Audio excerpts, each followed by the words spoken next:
प्रदेश महिला कांग्रेस की उपाध्यक्ष हमारी बहन सम्मानिता मीना शर्मा जी, सम्मानित तरुण दत्ता जी, हमारे प्रिय संदीप चीमा जी, सम्मानित मोहन खेड़ा जी, इस विद्यालय की प्रधानाचार्य सम्मानिता प्रीत नयाल जी, सम्मानित नानू शर्मा जी, संजीव रस्तोगी जी, मोनू निषाद जी, बंटी कोहली जी, अर्जुन विश्वास जी, मुकेश रस्तोगी जी, सुरजीत शर्मा जी, जगदीश कपूरकार जी, बबरार भाई, हमारी बहन मोनिका डाली जी, रंजीत राणा जी, वीरेंद्र कोहली जी, देवाशीष जी, इस कार्यक्रम में उपस्थित हमारे सम्मानित सतनाम सिंह जी, परवीर जी, अशोक आगा जी, सूर्यजी शर्मा जी और विभिन्न जिनसे मैं परिचित नहीं हूँ, विभिन्न पब्लिक स्कूल से आए हुए मेरे सम्मानित प्राचार्य और प्रबंधकगण, इस विद्यालय परिवार की मेरी सम्मानिता शिक्षिका बहनों, इस अवसर पर मौजूद हमारे ट्रांजिट कैंप के अन्य क्षेत्रों से आए मेरे आदरणीय बुजुर्गों, हमारी सम्मानिता बहनों, इस विद्यालय परिवार के मेरे छात्र छात्राओं और मेरे युवा साथियों, निश्चित रूप से मैं आभारी हूँ, धन्यवाद देना चाहता हूँ दिलीप अधिकारी जी का, जिन्होंने आज इंग्लिश मीडियम स्कूल के शुभारंभ के इस अवसर पर मुझे आमंत्रित कर मुझे गौरवान्वित किया है। मैं इसके लिए उसके हृदय से आभारी हूँ, धन्यवाद देना चाहता हूँ। और यकीनन अभी हमारे पूर्व वक्ताओं ने बहुत कुछ कहा। ट्रांजिट कैंप की अपनी अलग पहचान है। बहुत मेहनत से, बहुत लगन से, बहुत मेहनत से और बहुत परिश्रम से आज ट्रांजिट कैंप अलग सा दिखाई देता है। रुद्रपुर में का जब नाम आता है तो ट्रांजिट कैंप की भी अपना नाम अलग से जुड़ जाता है। और हमारे बंग समाज के लोगों ने, बंगाली समाज के लोगों ने बहुत मेहनत की है। यहाँ पर आकर उन्होंने अपनी पहचान बनाई है, अपना नाम बनाया है, अपने को अपनी मेहनत से स्थापित किया है। ये भी बहुत बड़े गौरव की बात है। और आज विभिन्न क्षेत्रों में, सामाजिक सेवा में ही नहीं, राजनीति क्षेत्र में, आर्थिक क्षेत्र में भी उन्होंने अपने को सहभागी बनाया है। तो आज एक नई शुरुआत कर रहे हैं दिलीप अधिकारी जी। अंग्रेजी माध्यम से बच्चों को शिक्षा, उनके भविष्य की एक दिशा देने का काम उन्होंने उठाया है। और यकीनन शिक्षा हमारे जीवन में बहुत महत्वपूर्ण स्थान रखती है। शिक्षा के बिना जिंदगी अधूरी है। शिक्षा हमें एक अच्छा इंसान बनाती है। शिक्षा ही हमारे भविष्य को तय करती, निर्धारित करती है। और इसके लिए बच्चों को बहुत मेहनत की ज़रूरत है, परिश्रम की ज़रूरत है। आपका क्या लक्ष्य है, क्या गोल है, उसको भी आपने तय करना है। रास्ता कठिन है, लेकिन जब एक जज्बा, जुनून इंसान के अंदर होता है, बच्चों के अंदर होता है, कुछ करने की ललक होती है, कुछ करने की तमन्ना होती है, साफ रास्ते खुल जाते हैं और सामने आसमान को छू सकते हैं आप। मंजिल बहुत करीब आ जाती है, लेकिन मेहनत करना बहुत जरूरी है। मेहनत के बगैर कुछ भी नहीं है।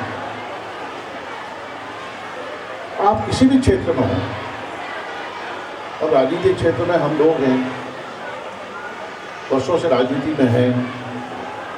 अभी हमारी बहन कह रही थी कि 40 साल का राजनीतिक जीवन, उतार चढ़ाव, संघर्ष, मेहनत,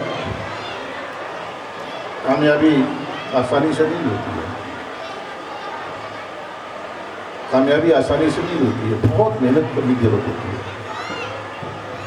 और कई लोग मेहनत करते करते भी मंजिल को नहीं पा पाते, और कई लोग मंजिल तक पहुंच जाते हैं लेकिन हिम्मत हौसला नहीं खोते हैं। आखिरकार मंजिल मिलती है लक्ष्य की और हम बढ़ जाते हैं।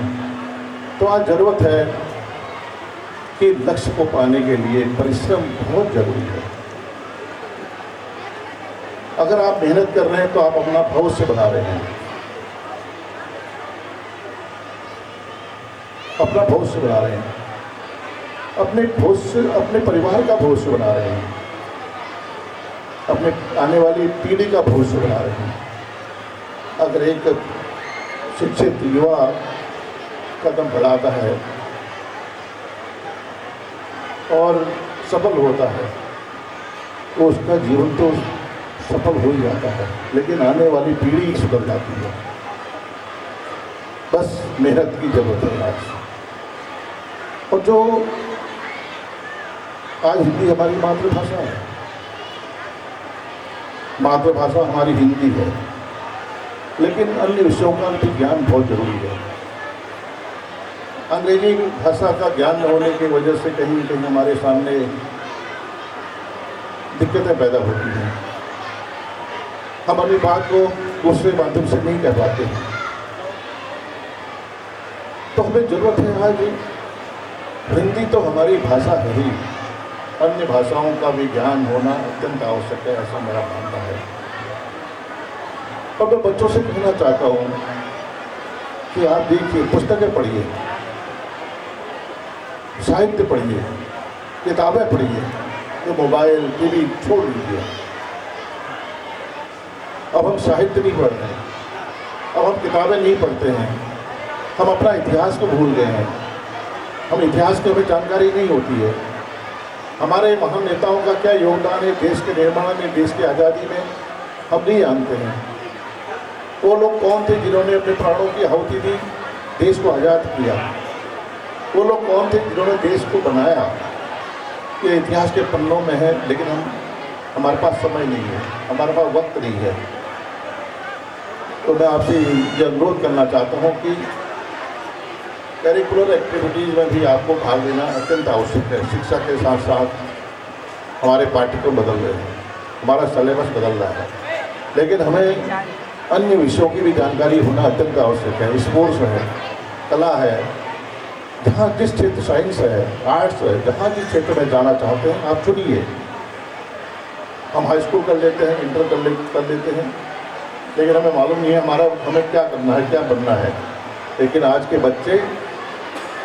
के बच्चों में इतना ज्ञान है कि वो पहले से ही छोटी क्लास से ही ये तय कर लेते हैं कि हमें डॉक्टर बनना है, हमें इंजीनियर बनना है, हमें साहित्यकार बनना है, हमें टीचर बनना है, हमें साइंटिस्ट बनना है। ये सब तय कर लेते हैं। तो ये तय होना भी बहुत ज़रूरी है। शिक्षा, मानवता, इंसानियत, दया, करुणा, शिक्षा में हमें दर्शन होते हैं। शिक्षा से मिलता है हमें दया क्या है, करुणा क्या है, मानवता क्या है, इंसानियत क्या है, उसको भी हमें देखना चाहिए, सीखना चाहिए। मैं ज़्यादा इस अवसर पर कुछ नहीं कहना चाहता हूँ, इतना कहना चाहता हूँ कि ट्रांजिट कैंप आज विविधता से भरा दिख रहा है। यहाँ पर जो हमारे बच्चों ने कल्चरल कार्यक्रम किए, प्रोग्राम किए, विविधताओं से भरे हुए, और ये भारत की पहचान है, ये हमारी संस्कृति है, ये हमारा कल्चर है कि अनेकता में एकता, धर्म, जाति, मजहब, समुदाय, संप्रदाय से ऊपर उठकर भारत एक है। हम सब लोग इस भारत के वासी हैं। यहाँ पर हमें इस काल में जो गंगा जमुनी संस्कृति है, जो तहजीब है, उसको भी जीवंत रूप देना है। तो बच्चों, आपको देखना है भविष्य, आपको पुकार रहा है। मैं अपने अभिभावकों से भी कहना चाहता हूँ कि एक वातावरण दीजिए बच्चों को, एक शिक्षा का वातावरण होना चाहिए, माहौल होना चाहिए। और दिलीप जी, मैं आपसे अधिकार से कह रहा हूँ कि आपने बहुत अच्छा माहौल बनाया है, और इतनी संख्या यहाँ पर है, जैसे कि राजकुमार जी भी कहते, हिमांशु जी कहते कि यहाँ पर बच्चों की संख्या 1200 बच्चे हैं। एक पब्लिक स्कूल में 1200 बच्चों का होना इस बात का प्रतीक है, इस बात को दर्शाता है कि यहाँ पर शिक्षा का क्या वातावरण है और किस तरह की शिक्षा दी जाती है, इस बात को दर्शाता है। तो मैं अपने विद्यालय परिवार की अपनी बहनों को, शिक्षिका बहनों को, शिक्षकों को भी शुभकामनाएं देना चाहता हूँ। अपने छात्र छात्राओं को, अपने नन्हे मुन्ने बालक बालिकाओं को भी शुभकामनाएं देना चाहता हूँ कि आप आगे बढ़ें। मंजिल आपका इंतज़ार कर रही है, लेकिन मेहनत के साथ तरक्की करके आप, ऐसा मेरा मानना है। आपने पुनः मुझे यहाँ पर आमंत्रित किया, पुनः मैं आपका आभार व्यक्त करना चाहता हूँ।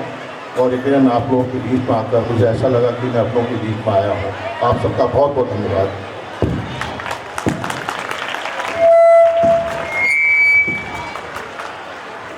अभी एक कार्यक्रम हमारे मुख्य अतिथि और देखेंगे, और हमारे बच्चों ने बहुत ही मेहनत करके बनाया है। ये लगभग 15 दिन की मेहनत से ये तैयार हुआ कार्यक्रम।